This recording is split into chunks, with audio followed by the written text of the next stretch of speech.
Hi everyone, मैं रोहन यादव आप सभी का एक बार फिर से अपने यूट्यूब चैनल पर स्वागत करता हूं। दोस्तों, जैसा कि आप सभी लोगों को पता है कि मैं प्रतिदिन आप लोगों के लिए ऑथर और बुक्स के नाम पर चर्चा करता हूं।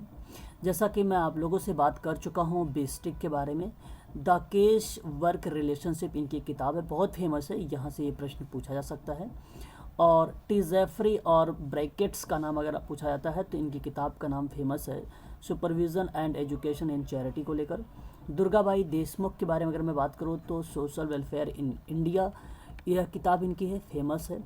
एच वाई सिद्दीकी के बारे में बात करें तो वर्किंग विथ कम्युनिटीज़ के बारे में इनकी किताब है, ये काफ़ी फेमस है। ऑथर फिंक के बारे में बात करें तो the field of social work में इनकी किताब फेमस है। रॉबर्ट माल्थस के बारे में बात करें तो इससे on the principle of population में फेमस है। CH, अगर जिसको आप बोलते हैं जार्जमेट करके ये नाम है, माइंड सेल्फ एंड सोसाइटी की किताब इनकी है। और CH कूले सोशल डिसऑर्गेनाइजेशन में फेमस है। ऑथर फोर्ड के बारे में अगर मैं बात करूँ तो पुअर एंड देयर मनी में इनकी किताब फेमस है। और रॉबर्ट रेडफील्ड के बारे में अगर मैं बात करूँ आप लोगों से तो द लिटिल कम्युनिटी इनकी किताब है, ये भी फेमस है। आगे अगर हम बात करते हैं, यहाँ पर जो है ये भी फेमस किताब है और ये भी एग्ज़ाम में पूछा जा सकता है। यहाँ से आप लोगों का ये टॉपिक स्टार्ट होता है। ये जो आप किताब देख रहे हैं आवर कॉमन फ्यूचर, तो याद रखिएगा आप सभी लोग, ब्रांडलैंड रिपोर्ट है जो अक्टूबर 1987 में संयुक्त राष्ट्र के द्वारा ऑक्सफोर्ड यूनिवर्सिटी प्रेस के माध्यम से प्रकाशित की गई थी। उस किताब का नाम है आवर कॉमन फ्यूचर। याद रखेंगे इसका वर्ष 1987, इम्पोर्टेंट है। आगे अगर हम बात करते हैं, यहाँ पे नेक्स्ट किताब पर चर्चा करते हैं, स्मॉल इज़ ब्यूटीफुल। ये भी किताब इम्पोर्टेंट है और इसी को कहा जाता है हिंदी में लघु सुंदर है। तो ये अर्थशास्त्र का एक अध्ययन के रूप में जाना जाता है। और इनकी जो किताब का नाम अगर मैं बात करूँ तो सुमांकर नाम है, EF सुमांकर। ये जर्मन के ब्रिटिश अर्थशास्त्री हैं, EF सुमांकर।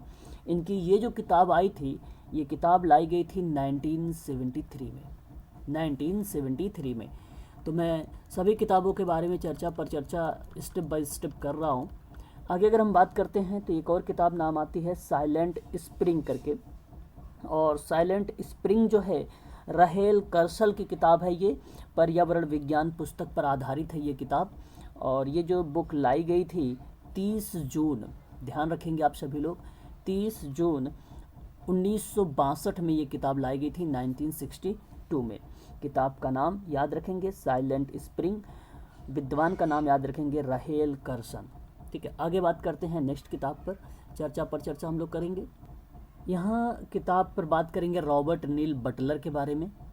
और जब भी कभी रॉबर्ट नील बटलर का नाम आए तो ये चिकित्सक है, जेरोंटोलॉजिस्ट, यानी आप जो जीरा विज्ञान पढ़ते हैं जहाँ वृद्धों का अध्ययन किया जाता है उसको हम बोलते हैं जरा विज्ञान, तो यही हैं जेरोंटोलॉजिस्ट। इनका नाम है रॉबर्ट नील बटलर।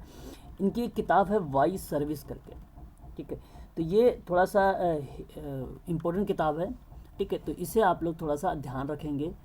ये वाई सर्वाइव ये किताब जो है याद रखेंगे नील बटलर का है और ये किताब लाई गई थी 1975 में। इम्पोर्टेंट किताब है, इसे आप लोग ध्यान रखेंगे। आगे हम बात करते हैं एक और किताब के बारे में इनकी। ये भी किताब काफ़ी ज़्यादा फेमस रही है, एग्ज़ाम में पूछी भी गई है। The longevity prescription, the 8 proven keys to a long health life के बारे में इनकी किताब है। इम्पोर्टेंट किताब है, ध्यान रखेंगे आप सभी लोग। और इसको हिंदी में कहा जाता है दीर्घायु परिचय, एक लंबे स्वास्थ्य जीवन के लिए 8 सिद्ध कुंजी, इसको हिंदी में बोला जाता है। दोबारा से रिपीट कर रहा हूँ, दीर्घायु परिचय, एक लंबे स्वास्थ्य जीवन के लिए 8 सिद्धांत की कुंजी। ये किताब है रॉबर्ट नील बटलर का। ध्यान रखेंगे ये किताब लाई गई थी सन 2010 में। इम्पोर्टेंट किताब है ये, ध्यान रखिएगा, मई 2010 में ये किताब लाई गई थी। आगे अगर हम बात करते हैं, यहाँ पर एक और किताब इनकी थी। अच्छा, वही चीज़ है, अंतर्राष्ट्रीय स्तर पर अगर हम बात करते हैं, ये भी किताब उन्हीं की है। श्रद्धेय जेरियोटिक मेडिसिन के पुलित्ज़र पुरस्कार के विजेता हैं या पिता लंबे और बेहतर जीवन जीने के लिए एक पुनर्जीवित योजना प्रदान करने के लिए मई 2010 में ये किताब लाई गई थी। याद रखेंगे। आगे हम बात करते हैं दीर्घायु क्रांति, लंबे जीवन जीने के लाभ और चुनौतियाँ। ये किताब है रॉबर्ट नील बटलर का। 4 मार्च 2008 को ये किताब लाई गई थी। आगे हम बात करते हैं इनकी नेक्स्ट किताब के बारे में। इनकी एक और किताब है the new love and sex after 60। ये भी किताब नील बटलर की है और ये किताब लाई गई थी 2002 में। तो इनकी किताबों के नाम के साथ साथ मैं आप लोगों को वर्ष पर भी चर्चा कर रहा हूँ, उसे भी ध्यान रखेंगे आप। Love and sex after 60, a guide for man and women for their later years के बारे में बात करता है ये किताब। और ये किताब जो लाई गई थी, इसके साथ साथ एक मारिया आई लेविस का नाम आता है, प्लस साथ ही साथ रॉबर्ट नील बटलर का भी नाम आता है। और ये किताब 1976 में लाई गई थी, ध्यान रखेंगे इसे भी। 1966 में ये किताब जो है लाई गई थी। आगे हम बात करते हैं, आप भली भांति तरीके से परिचित भी होंगे एजिंग शब्द से। एजिंग जो है वृद्धों का अध्ययन एंड मेंटल हेल्थ के बारे में बात करने वाले रॉबर्ट नील बटलर का नाम आता है। और याद रखेंगे 1973 में ये किताब इम्पोर्टेंट है, इस पे स्टार लगाइएगा आप सभी लोग। आगे अगर हम बात करते हैं नेक्स्ट किताबों के बारे में, इनकी और भी कुछ किताबें हैं, मैं आप लोगों की ये PDF आपको प्रोवाइड कर दूंगा, ठीक है। तो ध्यान रखिएगा, कुछ किताबें हैं जैसे इसके बारे में आपको पता हो गया होगा कि यहाँ पे अगर हम बात करते हैं, जब आफ्टर 40 लिखा होता है तो वो 1986 का आएगा। और मॉडर्न बायोलॉजिकल के बारे में अगर किताब बात करते हैं तो रॉबर्ट नील बटलर का ही आएगा, 1987 का आ जाएगा। और मिड लाइफ लव लाइफ के बारे में बात करते हैं तो 1988 में आ जाएगा इनकी किताब, ठीक है। तो ये किताबें इतनी इम्पोर्टेंट नहीं हैं, जो इम्पोर्टेंट थी ऊपर मैंने लिया था, उसको मैंने आप लोगों को बता दिया है। आगे हम बात करेंगे चर्चा पर चर्चा जॉन लॉके के बारे में। ये भी नाम इम्पोर्टेंट है। इन्होंने एक किताब इनकी जो आई थी सिविल सरकार के सच्चे मोल पर, यहाँ पर अगर आप देखें सिविल सरकार के सच्चे मोल, विस्तार और अंत के बारे में एक निबंध के बारे में चर्चा करने वाले जॉन लॉके का नाम आता है। 1600 यानी 1689 में ये किताब लाई गई थी। इसे आप लोग थोड़ा सा ध्यान रखेंगे। आगे अगर हम बात करते हैं जॉन लॉके के ही एक और किताब के बारे में, तो मानव समझ के संबंध में एक निबंध की एक बुक इनकी और आई थी। तो ये भी किताब उसी समय लाई गई थी, 1689 में ही लाई गई थी। ये भी आप इसे ध्यान रखेंगे। और ये किताब सभी जॉन लॉके का ही किताब है। और आगे अगर हम एक बुक के बारे में बात करते हैं अ लेटर करके, तो ये भी किताब इम्पोर्टेंट है, इसे भी आप लोग ध्यान रखें। अ लेटर कॉन्केरिंग टॉलरेंस करके एक किताब थी, ये भी किताब फेमस ही है। और ये किताब 1689 में ये भी लाई गई थी, जॉन लॉके का ही किताब था।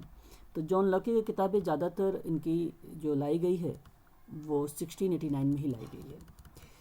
अगर हम बात करते हैं, एक और किताब आ रही है यहाँ पर, इनकी भी इम्पोर्टेंट है, सम थॉट्स कॉन्केरिंग एजुकेशन की बात करते हैं, तो ये 1693 में लाई गई थी किताब, इसे भी आप लोग ध्यान रखेंगे। आगे अगर हम बात करते हैं तो एक किताब था ईसाई धर्म की तर्क संगतता पर, और ये जॉन लॉके का किताब था, और ये किताब लाई गई थी 1695 में। आगे अगर हम बात करते हैं, इन्हीं के और एक किताब आई थी जहाँ पे उनके वर्क के बारे में डिसाइड किया गया था, the work of John Locke, तो इन्हीं के नाम पर ये किताब रखी गई थी, और ये 1801 में लाई गई थी। 1801 में ये किताब लाई गई थी। आगे हम बात करते हैं एक और किताब के बारे में, और ये किताब है of the conduct of the understanding के बारे में बात की गई थी जॉन लॉके के अकॉर्डिंग। 1706 में ये बुक लाई गई थी, ठीक है, इसे भी आप ध्यान रखेंगे। और कुछ इम्पोर्टेंट किताबों के बारे में बात करें तो जैसे अगर हम करें द एजुकेशनल के बारे में, है ना, द एजुकेशनल की किताब जो लाई गई थी 1912 में, और of the abuse of word 1690 में लाई गई थी। और भी कुछ किताबें हैं विथ वर्स नहीं लिखे हुए हैं, ठीक है। तो आप वर्स के साथ जो मैंने शुरुआत में आपको बताए हैं वही किताबें आप लोगों को ध्यान रखना है। जो जॉन लॉके की किताबें हैं इम्पोर्टेंट है, हालांकि और भी किताबें इनकी हैं जो फेमस रही हैं, लेकिन मैंने उतनी ही किताबें बताया है जो ऊपर मैंने आप लोगों को विथ ईयर के साथ एक एक स्लाइड पर दिखाया है, वही किताब इम्पॉर्टेंट है आप सभी के लिए। ठीक है, आज के लिए बस इतना ही।